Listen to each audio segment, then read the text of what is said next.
안녕하세요. 오늘도 찾아주셔서 감사합니다. 오늘은 경기도 김포에 사시는 아버님께서 사연을 보내주셨는데요. 바로 어떤 사연인지 함께 하겠습니다. 안녕하세요. 전 경기도 김포에 사는 남성입니다. 저는 호스피스 환자이기도 한데요. 이곳에 있으면 한 명, 두 명 하늘나라로 떠나는 분들을 참 많이 볼 수가 있어요. 그런 모습을 볼 때마다 저도 사람인지라 두렵기도 하고 무섭기도 하지만 사람 인생 하늘이 정해준 거 아니겠어요? 그래서 겸허히 받아들이며 죽을 날만 기다리고 있습니다. 제가 이렇게 사연을 보낸 이유는 바로 자식들 때문인데요. 사람들은 흔히 부모는 자식들을 위해 가진 걸 전부 내주는 아낌없이 주는 나무라고들 하죠. 저도 자식들은 어떻게든 잘 살게 해주려고 지금까지 몸이 부서져라 일하며 뒷바라지를 해왔습니다. 그런데 자식들은 제게 상상할 수 없이 끔찍한 짓을 저질렀어요. 어찌 보면 전 왼수 같은 배은망덕한 자식놈들 때문에 병을 치료할 시기도 놓치고 지금은 그저 죽을 날만 기다리는 신세가 되어버렸네요. 이렇게라도 저의 답답하고 억울한 심정을 털어놓지 않으면 편히 눈도 감을 수 없을 것 같아서 글을 보내게 됐네요. 저희 집안은 대대로 농사를 지어온 농부의 집안이었답니다. 제 아버지도 농사를 지었고 가업을 물려받듯 전 어릴 때부터 학교를 마치면 아버지를 따라다니며 농사일을 거들었거든요. 제가 중학교를 졸업하자 아버지는 농사꾼이 글만 읽을 줄 알면 되지. 공부는 절대 많이 할 필요가 없다. 라고 하시고는 고등학교는 가지 말고 본격적으로 농사를 지으라고 말하셨죠. 그러면서 제 여동생은 고등학교까지 마치도록 뒷바라지를 하셨답니다. 아버지는 여동생에게 순옥이 넌 여기서 농사 거둘 생각 말고 서울로 가서 좋은 남자 만나서 결혼해서 살거라 라고 말씀하셨고요. 집안의 가업을 물려받는 건 저 하나로 충분하다고 생각을 하셨던 거죠. 저도 아버지처럼 농사를 천직으로 알고 묵묵히 땅만 파면서 살게 되었습니다. 어릴 때부터 부모님이 새벽부터 해질 때까지 일을 하는 걸 매일 봐왔기 때문에 저도 그렇게 사는 게 당연하다고 생각했어요. 그러다 제가 20살이 되던 때 아버지께서 세상을 떠나셨습니다. 오래전부터 늘 피곤하고 소화도 안 된다고 하셨는데 몇 달 전에 눈에 심한 황달이 생기고 시력도 많이 떨어지자 병원을 가보게 되셨거든요. 그랬더니 병원에서는 간암 말기라는 날벼락 같은 선고를 내린 겁니다. 의사는 너무 늦어서 회생 가능성도 없으니 마음의 준비를 하라고 했죠. 하지만 엄마는 의사를 붙잡고 제발 남편을 살려달라고 매달리셨어요. 의사는 가능성이 낮기는 하지만 수술을 한번 해보자고 했답니다. 그런데 아버지는 완강하게 수술을 거부하시는 거예요. 아버지는 수술해봐야 산다는 보장도 없는데 괜스레 돈만 날리지 말고 어서 집으로 가자고 이렇게 말씀하셨죠. 엄마는 울고불고 안 된다고 아버지에게 수술을 받자고 애원했지만 아버지의 황소고집을 이기지는 못했답니다. 저희 아버지 세대의 공통점이 내가 죽어도 자식들에게 피해가게 해서는 절대 안 된다는 부모로서의 책임감이었다고 생각해요. 병원에서 퇴원하고 그렇게 3개월 후에 아버지는 세상을 떠나셨습니다. 그 다음에 고등학교를 졸업한 여동생은 서울로 떠났고 저는 혼자 남은 엄마와 함께 농사를 지었어요. 이제 남은 걱정은 한 가지뿐이었는데 바로 제가 결혼을 해서 가정을 꾸리는 것이었죠. 하지만 시골에서 농사나 짓는 별 볼 일 없는 남자한테 시집 오겠다는 여자가 어디 있으려고요. 하물며 같은 마을에 사는 처녀들도 모두 도시로 나가서 남편감을 찾았으니까요. 그러다가 서울로 간 여동생이 결혼을 약속한 남자를 데리고 집으로 내려왔어요. 여동생은 나이 든 오빠보다 먼저 결혼을 하는 게 마음에 걸리는지 제 눈치를 살폈지만 전 괜찮다고 여동생에게 말해주었죠. 그러자 여동생은 오빠 고마워. 그리고 힘들게 농사만 짓게 만들어서 정말 미안해. 라고 하면서 눈물을 보이며 울먹였답니다. 어릴 적부터 저를 유난히 따르던 여동생이 이제는 결혼을 한다고 하니 저도 감회가 남달랐답니다. 여동생이 결혼을 하고 난 뒤에 엄마가 바빠지셨어요. 여러 군데 수소문하면서 제 짝을 찾으려고 동분서주하셨던 거죠. 주위 사람들의 소개로 맞선도 여러 번 봤지만 번번이 퇴짜를 맞았답니다. 아무리 찾아봐도 도무지 제 짝이 나타나지 않자 어느 날 엄마는 제게 국제결혼 이야기를 꺼내더라고요. 전 다른 나라 여자와 결혼을 한다는 게 썩 내키지 않았지만 엄마는 마음만 맞으면 국적이 무슨 상관이냐며 저를 설득했죠. 그때 제 나이는 30 중반을 넘어서고 있었고요. 저도 결혼은 해야겠지만 뾰족한 수가 없어 엄마의 뜻을 따르기로 했답니다. 그래서 국제결혼 중개업체를 찾아가서 마땅한 상대를 만나기 위해 베트남으로 넘어가 아내를 만나게 되었죠. 베트남 아내는 한국말을 곧잘해서 의사소통에는 어려움이 없었답니다.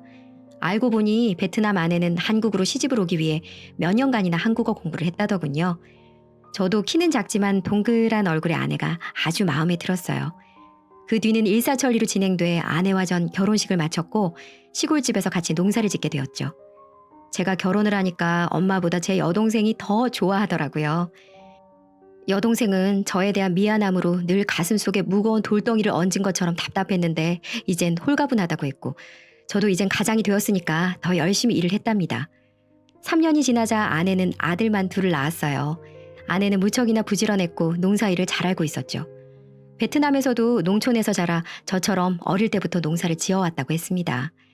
그렇게 5년을 아내와 저는 남부러울 것 없이 살았는데 정말 하늘이 무너지는 것 같은 일이 생기고 말았네요. 글쎄, 아내가 돈을 몽땅 훔쳐서 도망을 친 겁니다.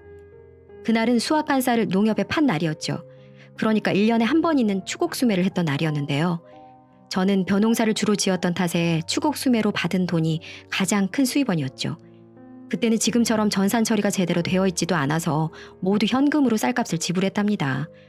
저는 현금으로 받은 돈을 집으로 가지고 와서 장롱 속에 잘 넣어두고 다음날 아침에 읍내로 나가 은행에 저금을 할 생각이었죠. 그런데 다음날 아침에 일어나 보니 아내가 사라진 거예요. 전 혹시나 하는 불안감에 장롱부터 살폈는데 글쎄 돈이 아내와 함께 모두 사라지고 없는 겁니다. 전 온몸에 힘이 쭉 빠져 그 자리에 주저앉고 말았습니다. 엄마가 받은 충격은 더 심해서 뇌졸중으로 쓰러지셨고요. 엄마는 그 후유증으로 반신불수가 되셔서 병원에서 생활하시다 2년 뒤에 돌아가셨답니다. 전 아내를 찾지 않았어요. 자기가 낳은 자식도 버리고 도망칠 정도면 이미 마음이 떠나버렸기 때문에 찾아서 다시 데리고 온들 더 이상 같이 살 수도 없는 거죠. 문제는 이제 겨우 3살, 5살 된 두 아들을 온전히 저 혼자 키워야 하니 눈앞이 캄캄해지더군요. 그때 여동생이 시골로 내려왔어요. 제 딱한 사정을 잘 아는 여동생은 남편을 설득해서 주중에는 시골집에 머물며 아이들을 도와주고 주말에는 서울로 돌아가는 거꾸로 된 주말 부부 생활을 시작했던 겁니다. 여동생의 아이들은 중학생이 되었으니 자기들 앞가림은 다 알아서 한다고 했어요. 제겐 정말 천군 만마보다 더 힘이 되는 지원군이 온 셈이죠. 여동생이 집안일이며 아이들 뒤치다꺼리를 모두 해주니까 전 일에만 전념할 수 있었답니다. 그래서 아이들이 중학교를 졸업할 무렵엔 아내가 훔쳐간 돈과 엄마 병원비 때문에 진 빚을 거의 다 갚을 수 있었어요. 그래서 돈 때문에 힘들어졌던 경제적인 사정이 많이 나아지게 되었어요. 전 여동생에게 순호가 이제 서울로 올라가. 그동안 고생 정말 많았다. 정말 고마워. 라고 말하며 얼마간의 돈을 여동생에게 쥐어주었지만 여동생은 오빠, 나 이런 거 바라고 한 일 아니야. 이 돈은 나중에 아이들 학비에 보태. 하면서 끝까지 받지 않았죠. 큰아들은 고등학교를 졸업하자 서울에 있는 2년제 대학에 진학을 하게 돼 제 곁을 떠났고 작은 아들도 2년 뒤에 고등학교를 졸업했는데 대학은 가지 않겠다고 하더군요. 사실 작은 아들은 어릴 때부터 사고뭉치였답니다. 초등학교를 다닐 때부터 늘 싸움질을 하고 사고를 쳤고 고등학교 다닐 때는 물건을 훔치다가 소년원을 가기도 했죠. 작은 아들은 바로 서울로 가서 돈을 벌겠다고 말했습니다. 이제부터라도 마음 잡고 착실하게 돈을 벌겠다는 거였어요. 작은 아들마저 그렇게 서울로 떠나고 전 혼자 집을 지켜야 했네요. 마음은 말할 수 없이 허전했지만 자식들이란 크면 다 자기들 살 길 찾아 떠나는 게 사람이 살아가는 이치인 거겠죠. 전 이제야 부모 된 도리를 다 했고 이젠 제 한 몸 간수하며 노후 준비만 하면 되겠다고 생각을 했죠. 그런데 그건 제 생각일 뿐이었답니다. 큰아들은 대학을 졸업하고 2년간이나 변변한 일자리를 구하지 못해 제게 생활비를 받아가곤 했어요. 작은 아들은 다행히도 서울에 가서 바로 일자리를 구해서 한 1년 잘 사는가 싶더니 학교 다닐 때 그 성질 못 죽이고 싸움을 하고 술을 마시고 운전을 하다 사고를 내서 감옥에 갈 뻔한 걸 제가 합의금을 물어주고 빼내기도 했죠. 큰아들과 작은아들은 문제가 생길 때마다 제게 와서 손을 벌렸고 전 그때마다 부모된 도리로 차마 모른 척 할 수가 없어서 아들이 원하는 대로 돈을 만들어 주었습니다. 그러다 보니 큰아들과 작은아들이 번갈아 가면서 집에 왔다 갔다 할 때마다 살림은 눈에 띄게 줄어들었죠. 큰아들이 사업을 해본다며 손을 벌릴 때는 가지고 있던 야산을 팔았고 작은아들이 사고를 쳐서 합의금이 필요하다고 할 때는 트럭을 팔아야 했답니다. 마치 밑 빠진 독처럼 두 아들 밑으로 돈은 끝없이 들어갔네요. 그러던 어느 날 큰아들이 여자를 데리고 내려왔어요. 큰아들은 결혼할 여자라고 했죠. 전 이제야 이놈이 철이 들어 가정을 꾸리려고 하는구나 생각하고 아주 기뻤는데 내막을 알고 보니 참 어이가 없었습니다. 며느리가 될 여자는 유흥업소에서 도우미로 일하고 있었는데 어쩌다 큰아들과 하룻밤을 보내고 그만 임신을 했다는 거예요. 큰아들은 아이를 지우자고 했지만 며느리는 절대 그렇게는 못하니까 책임지라고 난리를 쳤다는 거죠. 그런데 문제는 결혼을 하려면 며느리가 유흥업소에 진 빚 2천만 원을 갚아야 한다나요? 큰아들은 결혼만 하면 정말 열심히 잘 살겠다면서 제게 사정을 하더군요. 아버지, 이번이 정말 마지막이에요. 곧 예쁜 손주 안겨드릴 테니까 딱 한 번만 더 도와주세요. 하면서 눈물까지 흘렸고 며느리도 한없이 애처롭고 처량한 눈빛으로 저를 쳐다보더군요. 전 큰아들에게 사정은 딱하고 나도 도와주고 싶지만 이젠 나도 가진 돈이 없어. 그러자 큰아들은 기다렸다는 듯이 아버지 가수원 있잖아요 라고 하는 겁니다. 전 그건 마지막 남은 재산이라고 하면서 절대 팔 수 없다고 버텼지만 큰아들은 물러서지 않고 제가 지칠 때까지 이틀 동안 집에 머물면서 저를 괴롭혔답니다. 결국 전 큰아들에게 두 손 두 발 다 들고 과수원을 처분하기로 하고 적당한 임자를 알아보기 시작했죠. 전 큰아들에게 그래, 네 말대로 과수원 다 팔아서 돈 만들어 줄 테니까 서울에 올라가 있어. 대신 정말 마지막이다 라고 했죠. 큰아들과 며느리는 그제서야 웃으며 올라가더군요. 그런데 며칠 후에 여동생이 연락도 없이 갑자기 찾아온 거예요. 여동생은 저를 보자마자 오빠, 과수원 팔려고 내놨다는데 정말이야? 하고 물었죠. 제가 고개만 끄덕이자 여동생은 전후 사정을 대번에 알아차렸습니다. 명석이가 결혼할 여자 데리고 왔었다더니 그놈이 또 돈 달라고 했지? 라고 물었어요. 제가 먼 산만 보며 한숨을 쉬자 여동생은 답답한지 오빠, 제발 그러지 마. 언제까지 자식놈들한테 다 퍼줄 거야. 그러다가 오빠 노후는 어떻게 하려고 그래? 오빠가 돈 한 푼 없는 알거지가 되면 그놈들이 쳐다라도 볼 것 같아? 이제부터 없는 자식이라고 생각하고 오빠 노후 준비나 착실하게 하라고. 그러니까 과수원 팔지 마. 제발. 하면서 간절하게 절 말렸지만 전 여동생을 설득했습니다. 순호가 명석이가 이번이 정말 마지막이라고 철석같이 약속했다. 그러니까 한 번만 더 믿어보자고 라고 했어요. 여동생은 지금껏 거짓말을 밥 먹듯이 했는데 큰아들 말을 대체 어떻게 믿냐고 했지만 자식을 믿지 않으면 대체 누굴 믿겠냐 싶었죠. 전 여동생에게 지금 중요한 건 내 노후가 아니라 자식들 앞날이야 라고 말했답니다.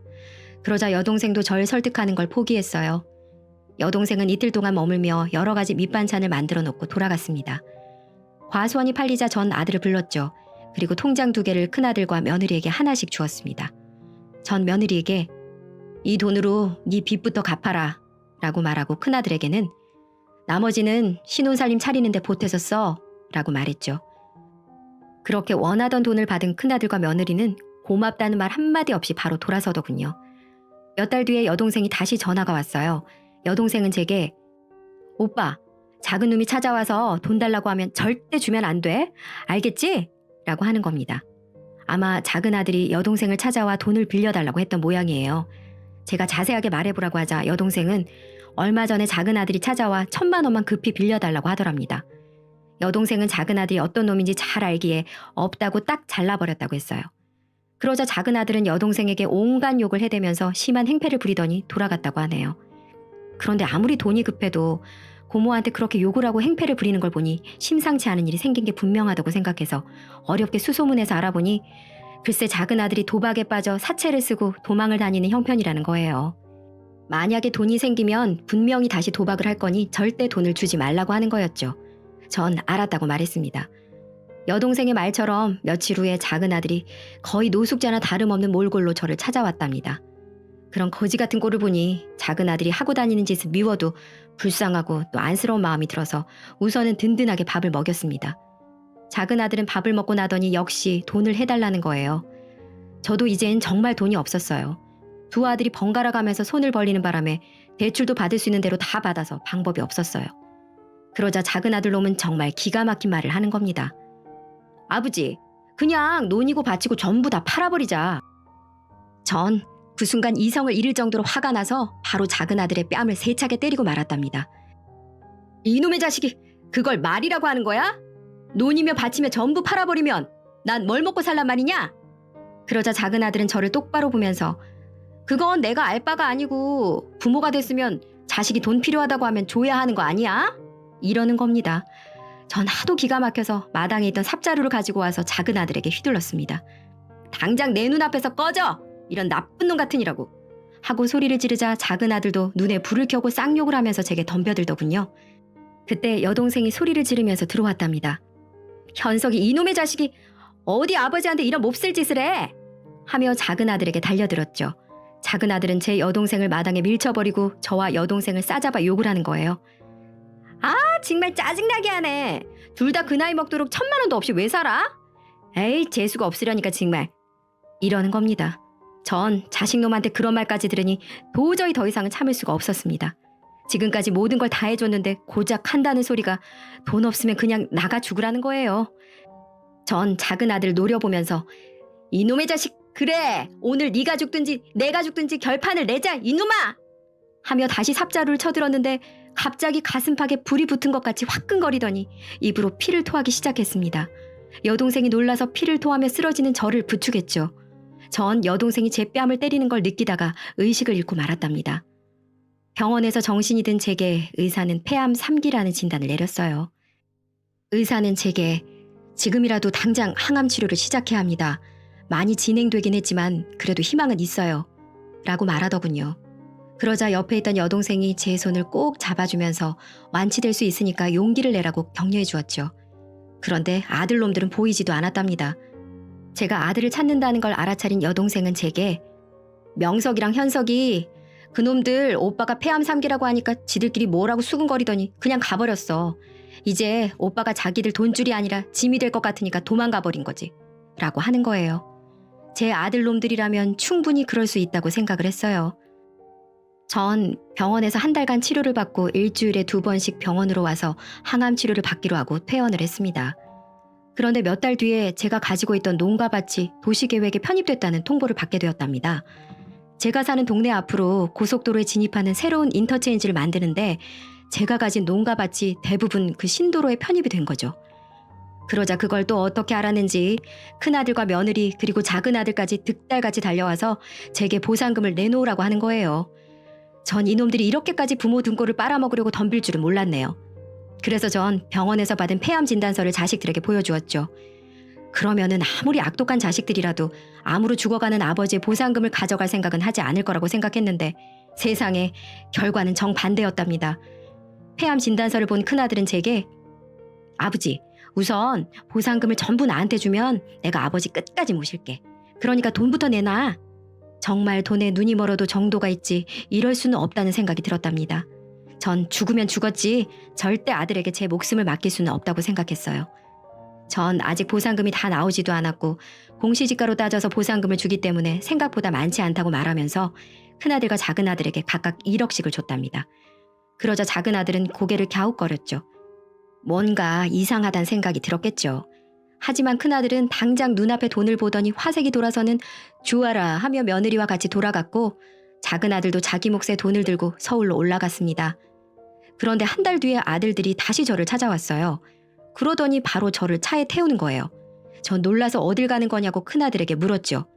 그러자 큰아들은 자기가 폐암을 전문적으로 치료하는 병원을 알아놨으니 거기서 치료를 받자는 겁니다.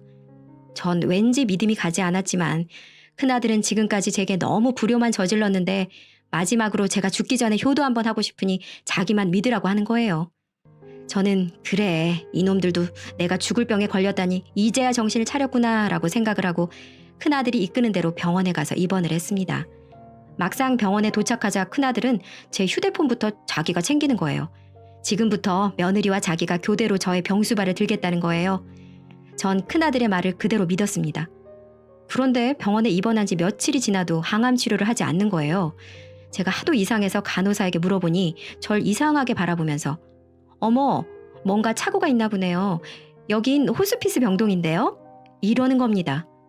전 이제야 아들놈들이 무슨 짓을 저한테 저지르고 있는지 알아차렸답니다. 아들놈들은 절 산송장 취급을 한 거죠. 그래서 항암 치료 대신에 호스피스 병동에 쳐놓고 그저 제 죽을 날만 기다리게 만든 거였어요. 큰아들과 며느리가 교대로 병실을 지키는 건 혹시라도 제가 다른 곳으로 가지 못하도록 감시를 하는 것이었고 제 휴대폰을 뺏은 건 여동생이 저를 찾지 못하게 만들려고 했던 거였어요. 전 이제 꼼짝없이 여기서 죽는 날만 기다릴 수밖에 없는 처지가 되었어요. 그때 제게 구세주가 찾아왔답니다. 바로 제 여동생이 백방으로 수소문해서 제가 여기 있다는 걸 알고 찾아온 거죠. 그날은 작은 아들도 병실에 와 있었어요. 여동생은 병실에 들어서자마자 큰아들과 며느리의 뺨을 갈겨버렸답니다. 여동생은 큰아들에게 이 천하의 후레자식 같은 놈들, 병든 아버지를 치료는 못할 망정 빨리 죽기를 바래? 이 벼락을 맞아도 시원치 않은 나쁜 놈들아! 하며 악을 쓰자 아들들은 여동생의 기세에 눌려 아무 말도 하지 못했습니다. 아들놈들은 여동생에게 뭔가 오해를 한 거라며 곧 항암 치료를 시작할 생각이었다고 둘러댔지만 여동생은 저를 다른 대학병원으로 옮겼답니다. 전 그곳에서 항암 치료를 다시 시작했지만 의사는 너무 늦었다며 조금만 더 빨리 왔으면 가능성이 있는데 지금은 암세포가 너무 많이 퍼져 손을 쓸 수 없다며 6개월 시한부 판정을 내리더군요. 아들놈들 때문에 항암 치료를 몇 달간 중단한 것이 화근이 되었던 거였어요. 전 이제 모든 걸 정리하기로 생각하고 제가 받은 보상금이 든 통장을 여동생에게 주었답니다. 그 통장에는 30억 원이 들어있었죠. 사실 아들에게 준 2억은 보상금의 일부였어요. 전 여동생에게 난 이제 곧 죽을 몸이니까 돈이 무슨 소용이야. 네가 잘 가지고 있다가 요긴하게 써라 라고 말했죠. 그러자 여동생은 자기는 절대 이 돈에 손을 댈 수 없다고 했어요. 그러면서 악마 같은 조카들 손에 이 돈이 들어가게 하느니 사회복지단체에 기부하겠다고 하는 겁니다. 그래서 저도 그러라고 했습니다. 왜냐하면 저도 그런 배은망덕한 자식들에게는 돈 한 푼 쥐어주고 싶지 않았으니까요. 어떻게 알았는지 자식들이 보상금 내놓으라며 찾아왔더군요. 아버지, 보상금 30억 있는 거 다 알아요. 아버지 어차피 죽으면 그 돈 어디 쓸 데도 없잖아요. 이렇게 불쌍하게 살고 있는 자식들 생각은 안 하세요? 빨리 어서 주세요. 빨리 주시라고요. 라며 병원에서 고래고래 소리를 치더군요. 그 소리를 들으니 도저히 참을 수가 없었어요. 이런 쓰레기 같은 놈들! 너네 엄마 일찍 죽고 내가 너네들을 어떻게 키웠는데 이젠 애비로 보이지 않고 내가 돈으로 보인다는 거냐? 너네들한테 줄 돈도 없고 그 돈은 이미 사회복지 후원금으로 기부 다 했다. 한 발 늦었어. 그러니 어서 다들 꺼지고 다시는 오지 마라. 알겠냐? 이렇게 말을 하고 쫓아버렸습니다. 그런 말을 들은 자식들은 망연자실하며 어떻게 우리하고 상의 한마디 없이 그럴 수 있냐며 오열을 하더군요. 그 돈이 어떤 돈인데 우리에게 그럴 수가 있냐며 따지고 난리도 아니었지만 더 이상 걔네들은 자식으로 보이지도 않더군요. 그렇게 전 자식들과 아예 연을 끊기로 했답니다. 물론 30억을 바로 기부했다는 말은 다 거짓말이었어요. 마지막까지도 어떻게 나오는가 보려고 했던 말이었는데 사람은 역시 변하지 않더군요. 그 이후 큰아들은 2달 뒤에 찾아와 하던 사업이 다 망해서 살고 있는 아파트까지 경매로 넘어갔다며 단돈 500만 원이라도 빌려달라고 하소연을 하더군요. 500만 원도 없어 손을 벌리는 큰아들에게 한마디 해줬습니다. 앞으로 네 인생은 네가 책임지고 살아라. 이젠 너나 둘째나 불쌍하지도 애처로워 보이지도 않는다. 전에도 말했다시피 이미 보상금은 다 기부했으니까 내가 너한테 줄 돈도 없다. 네가 뿌린 거는 네가 해결하고 살아. 남한테 의지하지 말고 다시는 이런 일로 찾아오지 말아라. 하며 보내버렸죠. 둘째도 시도 때도 없이 돈 좀 달라고 연락 오고 찾아오지만 냉정하게 말을 했더니 이제야 조금 잠잠해지네요. 결국 큰아들은 지하 단칸방으로 이사를 하게 됐다고 했고 작은 아들은 지금은 돈을 흥청망청 제가 준 돈 쓰다가 지금은 고시원에 산다고 하더라고요. 하지만 전 절대 도와주지 않을 생각입니다. 그런 자식들은 내가 죽어도 눈 하나 깜짝 안 하고 제 재산이 얼마나 남았는지 그것부터 찾을 놈들이니까요. 아들들에게 이 70 노인이 할 수 있는 최고의 벌을 준 것 같아 마음은 좀 아프지만 단단히 마음 먹으려고 합니다. 걔네들은 고생을 좀 더 해봐야 되니까요. 요즘 전 병원에서 하루하루 연명치료를 받고 있습니다. 언제까지 이 세상 살게 될지도 모르겠네요. 그래도 버틸 때까지는 한번 버텨보려고요. 그리고 제게 남은 모든 재산은 여동생이 제가 죽으면 사회에 환원하기로 이미 합의를 마친 상태입니다. 못된 아들들보다 불쌍하고 돕고 싶은 사람들을 돕는 게 하늘에서 편히 눈을 감을 수 있을 것만 같네요. 이 사연 들으시는 분들은 저처럼 자식들에게 당하지 마시고 자식들이 힘들다고 손을 벌리더라도 딱 도울 수 있을 만큼만 도와주시고 도가 지나치다 싶으면 냉정하게 끊어버리세요. 자꾸 힘들다고 도와주면 그게 도움을 받는다고 생각하지 않고 부모니까 힘들 때 도와주는 게 부모 아니냐 라고 생각하면서 그게 권리인 줄 알거든요. 이 힘든 세상 지금 갖고 있는 돈으로 자식들에게 다 쓰지 마시고요. 다들 남은 인생 편안히 즐기고 사시길 권해드리고 싶네요. 제 사연 들어주셔서 감사합니다. 오늘도 이렇게 사연 튜브를 시청해주신 여러분 감사합니다. 여러분의 구독과 좋아요는 영상을 제작하는 데 큰 힘이 된답니다. 내일 이 시간 다시 찾아올게요.